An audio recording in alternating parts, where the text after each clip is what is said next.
I love a simple little sandwich, so all I did was use some bread. We have mayo on this side, some dill pickle mustard.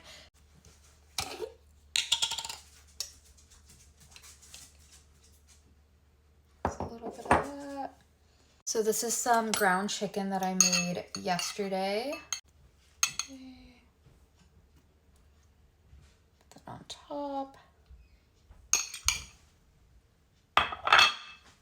Okay, here we are, a sandwich. Look how crispy she is. I like to put the buttered side on the outside sometimes just to get that crisp.